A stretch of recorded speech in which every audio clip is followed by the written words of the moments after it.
It's very common these days to hear people say that you can no longer find cash flow or you can't buy deals on the MLS and make them pencil. And this is particularly true when people start talking about some more expensive markets. But I'm curious if that's actually true, because I've spoken to a lot of investors who say that they are still buying in this market, even in more expensive areas of the country. And so today we're actually going to do a deep dive into how you can absolutely still make deals pencil. And it's not using some fancy new creative tactic. It's using the same old fundamentals that have always worked for real estate investors.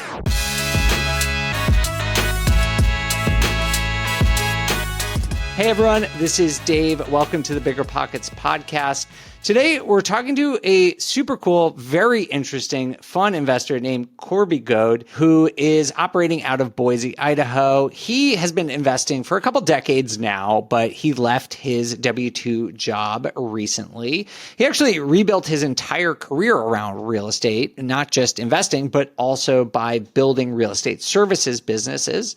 And we're going to talk to Corby about a bunch of things. First and foremost, about market cycles and how he's adapted his tactics, his strategy, his portfolio, being through a lot of different types of market conditions. We'll also talk to him about the Boise housing market, and we're going to get into a really great conversation about how to build a buy box that works even in this high interest rate, confusing economic climate. Let's bring on Corby. Corby, welcome to the BiggerPockets Real Estate Podcast. It's so good to have you here. Thanks for joining us. Thank you for having me. This has been a dream of mine for many years, so I'm honored to be here. Thanks so much. Oh, I love hearing that. We're making dreams come true. Absolutely. Well, I'm eager for this conversation. So I'd love to just start by having you tell us about how you first learned about real estate investing and why you decided to pursue it. I'm older than probably most of your audience. And back in the day when I was in college, I was studying to be a teacher. And as you guys all know, teachers aren't known for raking in a ton of money. And so I was always I was trying to think of side gigs that I could do in the summer and that sort of thing. You sold out, man, just trying to be a teacher. So it's unfortunate, but so I don't know how many people remember, but back in the day, there was basically a wholesale guru, like the original one named Carlton Sheets. And he used to do these late night infomercials selling a kit to go out and learn how to wholesale properties.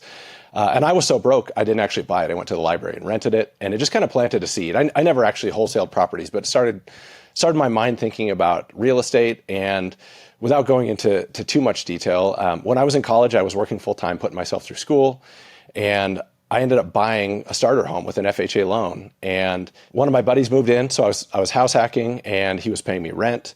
And he was handier than I was. And so over the year that he lived there, on the weekends, we'd put in some tile or we'd paint a room. And after a year, my lender came back to me and asked if I was interested in getting a HELOC. And I didn't know what that was. He informed me. I filled out an application, and they sent an appraiser back out. And the bottom line is in that year, messing around with my buddy at the house, I had made double the equity that I did teaching full time. Wow. And a light went off for me. And I just thought, that what if I could replicate this 2 times or 5 times, that it would create all kinds of opportunities for me. And so that was the first introduction I had to real estate, being something that I thought I could do. Very cool. Well, congratulations on that. There are a couple parts of your story that I do want to dig into. So tell me about this. What was his name? Carlton Sheets? I've never heard. Original sort of late night guru.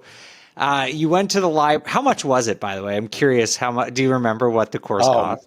It was tapes. You would order. I don't think there were even CDs. That's how old I am. I think you had to order tapes. Cassette tapes? Yes. It was hundreds of dollars, far more than I could have imagined having for something like that. But something in there must have appealed to you, even though you didn't wind up wholesaling. What about that sort of education, even though it was very expensive, sort of made you think that real estate was worthwhile? Well, it just was the idea that, like a lot of the gurus do now, he was selling the idea that anybody could go out and buy a property for less than market value and turn around and sell it for more.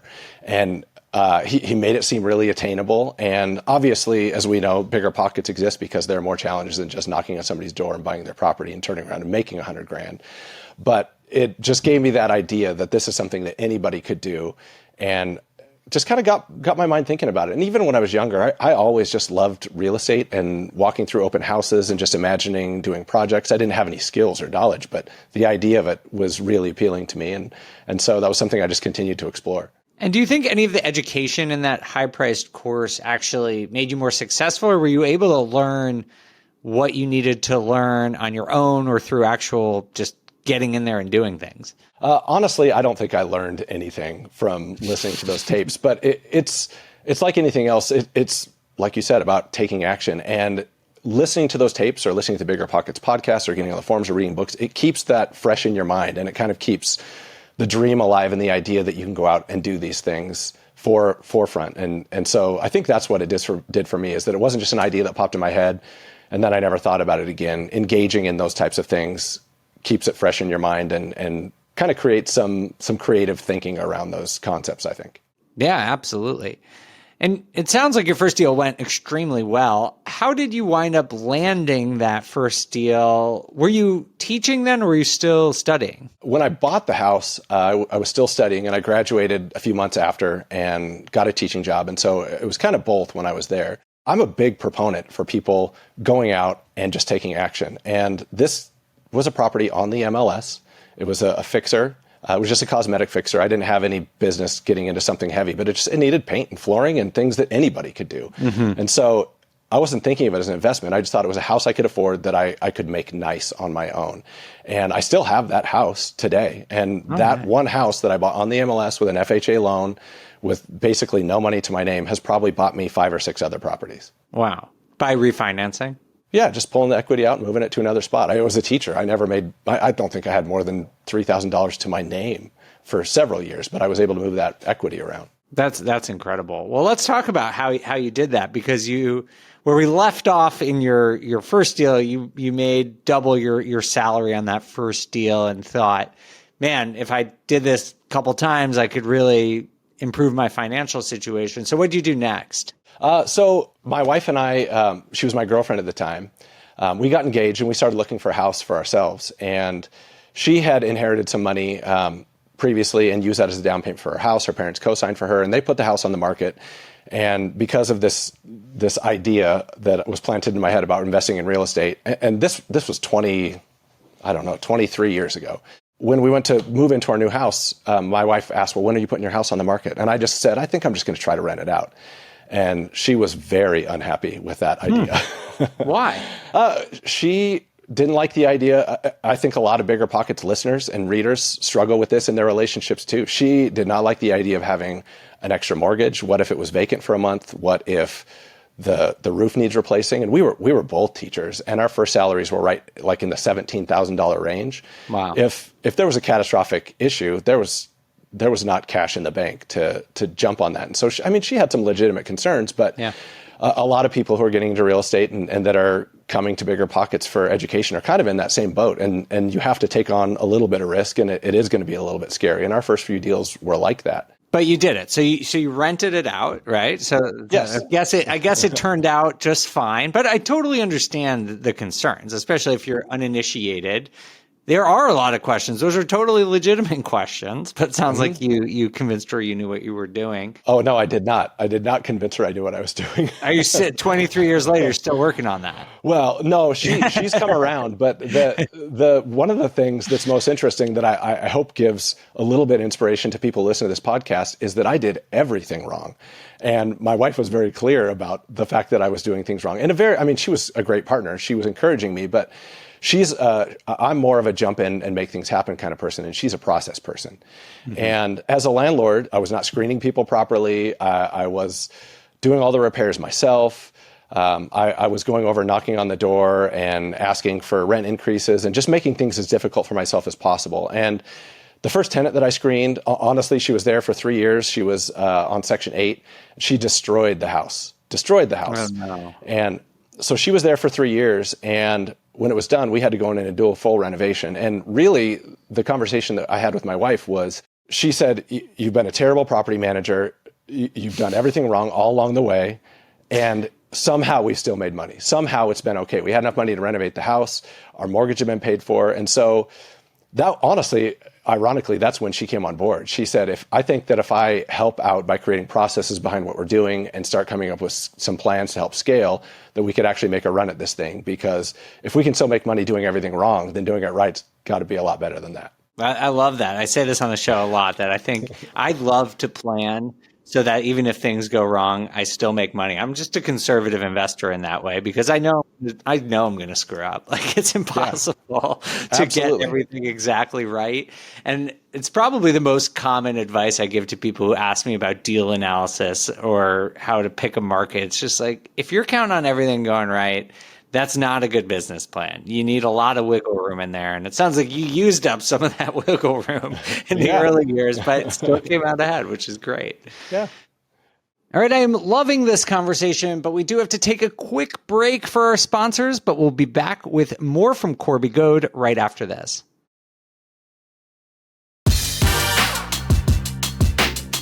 Welcome back, investors. I'm here with Corby Goade about how he got started in real estate while working full-time as a teacher, I should add, and how he's making deals work today. So then, did you keep doing buy and hold sort of rentals after that first one?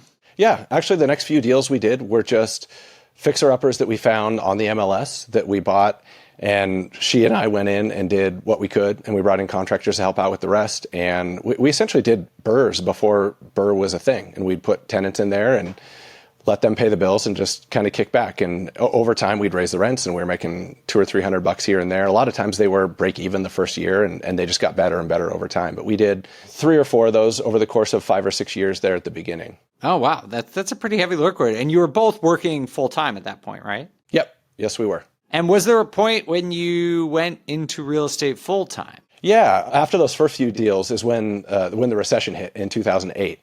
And so being teachers who didn't make a bunch of money, and we were upside down in all of our properties at that point, because everything in our market had lost probably 40% of its value. Oh, wow. And so we just kept our heads down. Rents didn't really suffer much here. So we continued to rent our places out, and they paid for themselves. And then when things started coming back in our market is when we really started getting serious about getting back into investing and making a career out of it. Tell me more about what it was like during that time, because I think a lot of newer investors don't know about what it was like to live through, myself included. I started investing in 2010, so I didn't live through 2008. But was there any point where you just thought about selling, closing up shop, or just giving up and doing something else? No, partly because of ignorance probably, but also we were negative equity in almost all of our properties. And I wasn't interested in destroying our credit because I knew I was going to need that if we were going to take a run at it when equity started coming back. And all of my friends thought I was crazy, and all of our family thought we were crazy because we were underwater on everything we had. We had friends that were voluntarily doing short sales and destroying their credit, giving their properties back to the bank just because they had negative equity, not necessarily because they couldn't afford it. And that was happening everywhere. And my wife and I just talked, and we decided that the houses were paying for themselves, and we were confident that our market was going to come back and be strong. And so we just put our heads down and wrote it out. We kept tenants in there and did our best to take good care of them. And it came back with a vengeance. And it's been gangbusters ever since then. That's such a good point. And I think something that people often overlook is that even in the relatively unusual scenario where housing prices do go down and you are underwater, that is a relatively unlikely thing in U.S. history, the great financial crisis being a very big caveat to that. But even when that happens, if you keep paying your mortgage, you don't have to sell. And I think that's why, as real estate investors, time is really always on our side. If you have cash flow, if you have appropriate cash reserves, and you can withstand some of these difficult times, like what Corby and his wife went through, you don't need to sell at a loss. You could just keep doing what you're doing, generating the cash flow, and have it be a quote unquote paper loss, where in theory, your property has lost value, but you don't actually realize those losses until you go on and sell. So I commend you for having the foresight and the guts to sort of stick with it. How long did it take for the market to rebound? Well, this was in Boise, right? Yeah, we're in Boise. It was about 5 years, probably between 2008 and about 2013, where things came about to the point where they were in 2007. But once it came back, our market, I'm sure some of the listeners have probably heard of Boise before, but our market has just continued to grow exponentially since then. And equity growth and appreciation here has been just crazy since that point. During the pandemic, Boise was, for I think maybe even close to a year, the fastest appreciating housing market in the entire country. I think it's moderated since then, but in your wildest dreams in 2008, when you thought that it would come back, did you ever expect you would see the growth that we saw from 2020 to 2022, 2023? Oh, no, not in a million years. Yeah. And I mean, that's one of the things too, that just to go back to my original point about just taking action, is that I don't think anybody who was on BiggerPockets or even anybody who lived here was thinking, man, I should really invest in Boise. Like, that's the next boom town. The only reason I'm sitting here today is because I took reasonable action and took some risk and made some moves that were scary to me at the time that put me in a position to be able to do some cool stuff. Absolutely. And it's a perfect example and story of why you can't time the market, right? Like, no one would have guessed in 2018, I'll buy in Boise, and all of a sudden we're going to see, 30% appreciation in a year or 2 years in a row or something. And I forget exactly what it was, but it was something remarkable, right? Like that, and just proves that all you can do is just make good decisions and make incremental progress, like you're talking about. Absolutely. There's a line in one of Gary Keller's books that I really like. He talks a lot about timing the market and how the only way that you can know when you've hit the bottom of the market is when it's already gone. Right. And so if you're waiting for that moment, it'll pass you by when you realize that it was actually there. And so the only way you can actually buy at the perfect time is pure luck. Yeah, absolutely. That's entirely right. And I study this for a living, and I don't try to time the market. It's just not possible. Yeah. So tell us what you're up to today, Corby, because, I assume your strategy has had to shift, because what was possible in Boise in the early 2000s and even, 5-10 years ago is probably different from what is profitable in today's economic climate. Yeah, I mean, it's a little bit different, but when the market started coming back here and our equity started growing in our own personal properties, we just decided we were going to go all in. And so we started refinancing and pulling money out every opportunity we could and started buying small multifamilies around the Boise metro area. And so essentially after a couple of years of doing that, we just got to the point where we had enough passive cash flow that it was more than covering all of our bills. And so my wife basically sat me down one day and said, let's take a run at this. And she had already left her job. We had kids and she was staying home with our kids. I honestly hadn't even been thinking about it. And we had this conversation. I went in the next day and quit my job. Wow. And we went full-time into real estate and haven't stopped since then. And it's really, I wish I would have done it 10 years before. And what does that mean to you, Corby? What is full-time? Does that mean you're doing BRRRRs full-time, or like, how do you spend your days? So we actually now own 3 businesses where we serve other investors in our market. So we own a property management company and we manage hundreds of properties around town for other investors. Most of our clients are out of state. Some of them are out of the country. I have a small real estate team and we only work with investors. And so we work with a lot of local people who are trying to get into real estate investing and want to do house hacks and BRRRRs. And we handle transactions for people who are investing in our market from all over the place. And then we have our own investment business as well that we do on the side when an opportunity presents itself. Awesome. That's great. Well, congratulations. It sounds like it's like one of those very rapid decisions, years in the making. You probably, I imagine you've been thinking about quitting your job for a decade, and then you just decide overnight to do it. That's exactly how it worked. Yeah, it was one of those things where it was kind of a marathon to get there. And then when we got there, all the pieces were in place, and it was much less scary than I thought it would be. Great. Well, good for you. So Corby, where is your portfolio today? How many units do you own? How many are you managing? So we only own personally about 20 units. And so I like to tell people that you don't need to own 500 units to have financial freedom. So we only own 20. I quit my job. I think we had 10. Yep. So it's very possible for anybody. That's one of the things I love about real estate is it really is for anybody. I absolutely love that. I want to celebrate more people who just have modest, medium-sized portfolios. I'm in the same range myself. I just think that you don't need to own hundreds or thousands of units, despite what a lot of people on social media say. Most people can achieve their financial goals by just picking really good deals, right? Like, just get really good at it, then you can have fewer properties. Fewer properties means less work. And to me, that's the perfect sweet spot. So congratulations on that. Thank you. Yeah, I agree 100%. Once your living expenses are covered, everything else is gravy. Yeah, exactly. You said the third thing that you do, in addition to your brokerage and your property management company, is still opportunistically buying and operating real estate deals yourself. Can you tell us what a deal looks like for you in today's market? Is there like one in particular you could tell us about as an example? Sure. So a deal is relative, obviously, to everybody. And depending on where you are in your personal life and financially, that can be vastly different. But in our market right now, if I can buy a property that's going to at least be cash flow neutral, that I like the location and I think there's an equity upside, I typically like to either BRRRR or walk into a deal where I have 15 to 20% equity on the front end. Okay. And it's cash flow neutral, then I feel pretty good about that. And we work with a lot of our clients to go out and find deals that look just like that. And with the rent growth and equity growth that we've had here, those deals tend to just get better year after year. And as you mentioned before, when you have a mortgage, your payment stays the same. And if we can raise rents and build your equity from there, those deals just continue to get better.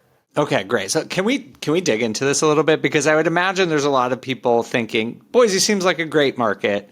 Long term, it's relatively high price. Cash flow is hard to find. So can we just sort of like walk through how someone might achieve something like this? Sure. Yeah, I would love to. All right. So like what's the price point of, I assume, is this like a single family home or a small multifamily? Yeah, most of our deals are fourplexes or smaller. Honestly, the majority of them are single family homes. All right. So what's the price point of a single family home on a deal that you would either do yourself or recommend to a client? So the median single family home price in Ada County, where Boise is right now, is about $570,000. So it's not a cheap market, but most of the deals that we do with our clients are in the $350,000 to maybe $450,000 range on single families.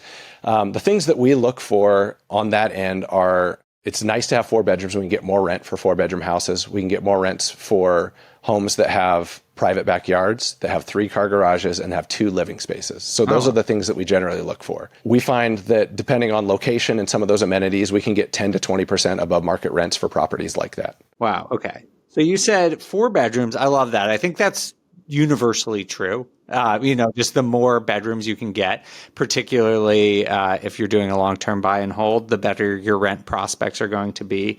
You said 2 living spaces, right? And then what was it? A 2-car garage as well? 3-car garage. 3-car garage. Yeah, lots of space now. Wow. Everybody in Idaho has an RV, a truck, and a car. You have to. Okay. It's a law. Excellent. So how long did it take you, or how did you develop that very specific buy box? Because I think this is a super important lesson for everyone listening.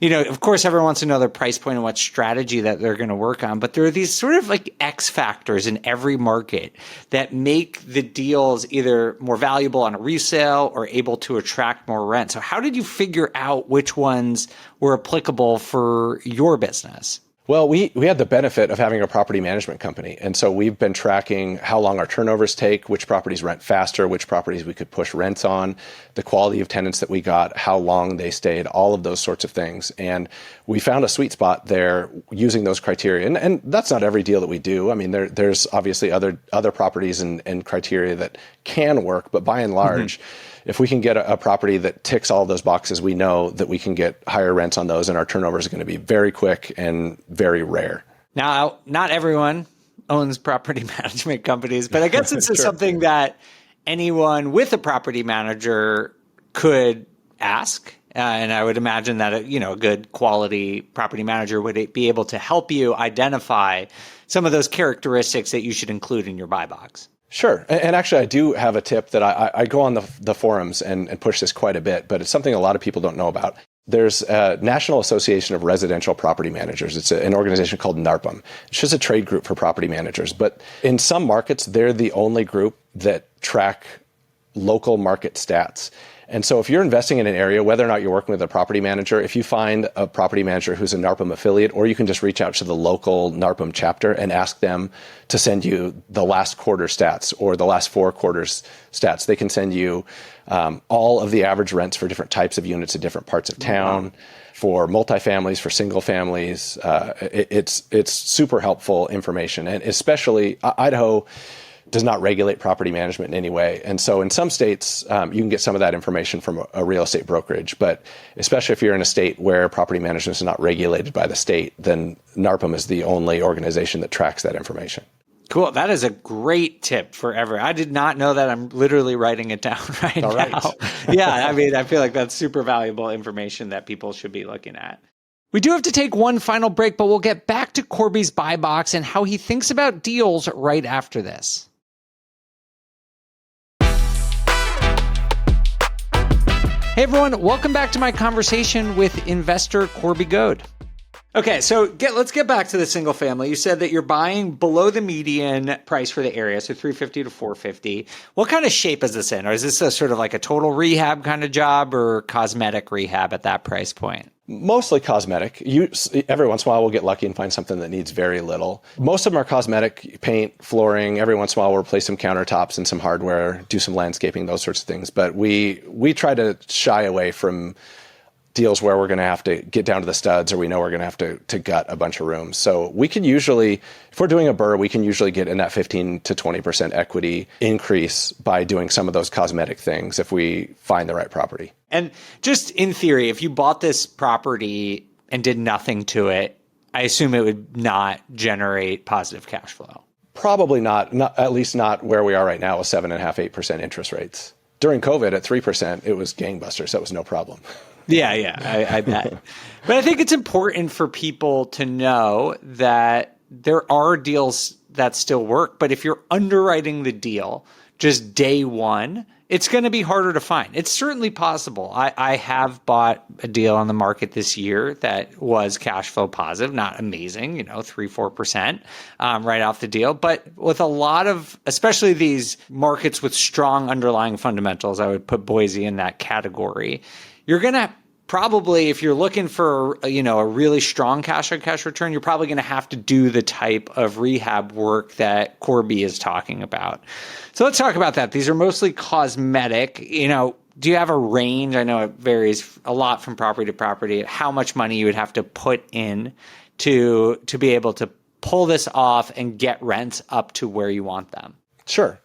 Depending on the scope of work, we have a couple general contractors here that we work with regularly, and one in particular that we do probably 90% of our turnovers with. And those cosmetic things, maybe some hardware, flooring, and paint on, let's say that's an 1,800, maybe 2,000 square foot house. That's going to be in the range of $15,000 to $20,000. Okay. If we have to dig a little bit deeper, and maybe we're putting in a new bathroom or two and a kitchen, sometimes we're closer to like that $30,000 range. So all in, I mean, what kind of financing are you buying these on? Are you putting 20% down? Are you doing hard money? Personally, I don't really do hard money. So a lot of times we're putting 20% down. And the clients that we work with, a lot of times they're doing 1031s. And so they're buying the property with their 1031 cash and then coming out of pocket for the rehab. More of the deals we've been doing lately are house hacks. And so we have clients that move into those places and they're doing what they can on their own. So it varies greatly. Personally, I put 20% down and then rehab it with cash. Or I should back that up. I'm a huge fan of HELOCs. I do use a HELOC for a lot of that stuff. Okay, got it. Yeah, I mean, it makes sense. And we're talking about a relatively expensive market here, but just in the house hacking scenario, I'm just ballparking this so no one double check my math here. But, if I go in the middle of the range of what you were talking about from 350 to 450, we're at 400K. If you house hack, let's say you put 10% down with an FHA loan there, you're putting in 40 grand. You're going to need closing costs and cash reserves. That probably gets you to 50 grand. And then you need 20,000. So you're talking about 70 grand. Mm-hmm. That's obviously a lot of money. But I think for people with a pretty good job, and it sounds like Boise's got a good market, that does seem like something that could be feasible if you spend a couple of years putting yourself in a good financial position. Just wanted to call that out for people who do feel that, it's tough to get into these types of more expensive markets. Just want to give you a general ballpark of how much money you might need to get into a deal like this. For sure. And a lot of people we're working with are using FHA loans or 5% down conventional loans. And if they're doing house hacks and doing painting and flooring and that sort of thing themselves, they can get by spending far less money. Right. That's totally right. And then, so if you did this, you put in 20, 30 grand, what kind of cash on cash return would an investor expect? Depending on what method they're using to rent the property, generally we see a lot of those deals coming in somewhere around 8 to 10%. Okay. Sometimes we'll do a little bit better and get a little bit more, but generally something in that 8 to 10% range is reasonable to expect after a year in a rehab. And on a house hack, I'm talking about moving out. I mean, to me, that sounds fantastic. 8 to 10% cash on cash return is very good in this market. And you mentioned earlier that you probably got a 10 to 15% bump in equity from making those rehabs as well, right? Yeah. That's not unreasonable at all. I love it. I mean, this is an excellent type of deal. I mean, I think for people who have the kind of cash, this is exactly the kind of deal that you can and should be looking for. It combines cash flow appreciation. And it doesn't sound like you're doing anything super risky, investing in a strong market like Boise and sticking to a more cosmetic type of rehab.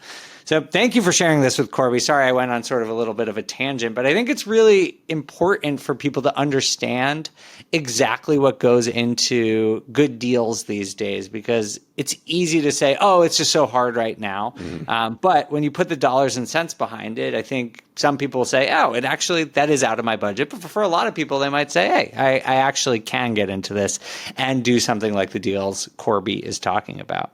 And along those lines, if you're listening and want to get a better feel for the types of properties that might be a fit for you, just a quick reminder that BiggerPockets has a great tool for that. Our renter property calculator will help you figure that out, and you can find it at biggerpockets.com/calculators. So tell me a little bit about what the future holds for you, Corby. Like, what are your aspirations? What are you looking to do with your portfolio and your businesses next? Well, we're just kind of growing as opportunity presents itself. We've been really fortunate in that the businesses that we built tend to bring opportunities to us. Through the property management company, we have a lot of investors that call us that have properties that they need us to manage or that they want to get rid of and don't know what to do with. We work with a lot of wholesalers locally. And so one of the things that I do, and I'd encourage anybody who's really familiar with their market, I network with a lot of the wholesalers here. I offer to help them run comps on ARVs and as is. I'll help connect them with resources and help them come up with scopes of work and that sort of thing. And in exchange for that, I get to see a lot of those deals first. And so sometimes we do some of those deals ourselves. Sometimes we bring them to our clients and work those through. So doing more deals like that, I really love doing that kind of stuff. And we're really working on growing our property management business as well, trying to get into, there's been so much building here that now there's a lot of larger multifamily developments, and we want to work our way into managing some of those. Awesome. Great. Well, good luck with all of that. Thank you. Before we let you get out of here, I'm curious if you have any additional advice or tips for investors who are just trying to get started or just navigating the challenges of today's investing climate. Yeah. It's not anything new that I know people from BiggerPockets have not heard before, but taking action is far more important than trying to spend years ingesting every bit of information that you can. You'll learn so much more by taking action. And not only that, but you'll see more opportunity when you start doing that. So to be specific, I'm beating a dead horse here, but house hacking a small multi as your first deal and just taking action, getting out there and do it. There's so many opportunities to buy things with FHA loans, 5% down conventional loans, and getting in and offsetting your living costs by house hacking multifamily properties. There's no reason not to start that way. I wish I would have. In retrospect, if I would have done that 5 times, once a year, every 18 months for 5 years, I would have quit my job way sooner than I did. Yeah, absolutely. Well, it is tried and true advice in the real estate investing community, but for good reason, right? Like, because it is actually true. There's a quote, I think it's Marcus Aurelius. I forgive me if I get this wrong. That says, like, more is lost from indecision than the wrong decision. Mm-hmm. And I think about that all the time, that doing nothing is way worse than making the wrong decision. Making the wrong decision, at least you learn something. With indecision, you don't actually learn anything, nor do you achieve anything. So I definitely want to second what Corby said there. Well, Corby, thank you so much for joining us. I really, really enjoyed this conversation, learning about your story, your businesses, your successes. Very cool. If you want to connect with Corby, you can find him on BiggerPockets. Sounds like you're an active member of the community there. I appreciate that. And we'll put his contact information in the show notes below as well. Thank you so much for having me. It's been an honor. I really appreciate it. Absolutely. And thank you all so much for listening. For BiggerPockets, I'm Dave Meyer. We'll see you again soon.